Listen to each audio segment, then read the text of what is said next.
बिस्मिल्लाहिर्रहमानिर्रहीम। अस्सलाम वालेकुम दोस्तों, आज अपने भाइयों को हल्दी की जो है ना जर्मिनेशन होना शुरू हो गई है। बहुत सारे दोस्त पूछ रहे थे कब इसकी जर्मिनेशन होगी, कब इसकी बाहर आ गई। तो मैंने सोचा जो मक्की के अंदर लगाई थी अपने दोस्तों को दिखा दें।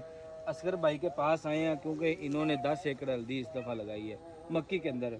तो आज इससे पूछते हैं जी असगर भाई, जर्मिनेशन माशाल्लाह देखी है हल्दी की होना शुरू हो गई है, हाँ जी, तो कब तक ये निकल आएगी है?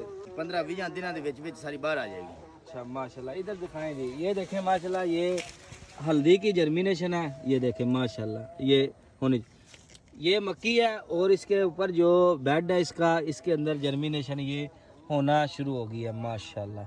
ये देखें, ये भी हल्दी का पौधा है और ये भी हल्दी का पौधा है। ये देखें, तो अब इसकी जर्मिनेशन शुरू है। तकरीबन 10 से 15-20 दिन के अंदर अंदर ये सारी बाहर आ जाएगी। और जब मक्की की कब तड़ाई शुरू करनी है? मक्की जब पक जाएगी इसकी गुल्ली उतारनी है बस कड़ब वैसे ही रहने देनी है। कड़ब वैसे रहने तो देंगे। कड़ब कब आप इसको सावन, जब सावन का महीना होता है उसके बाद। तो दोस्तों अभी जो 15-20 दिन के बाद जो छली है ये इसे उतार ली जाएगी और कड़ब अंदर ही रहने देगी। ये सावन के अंदर आके कड़ब को जो है ना काट के बाहर निकालना है। उस वक्त ये जो हल्दी है ये छाँव कर जाएगी, जड़ी बूटियाँ नहीं होंगी। ये इसका भाई ऐसे ही है। तो इंशाल्लाह नेक्स्ट जो वीडियो होगी हल्दी की वो आप दोस्तों को दिखाएंगे किस तरह से बाकी अमल है इसका।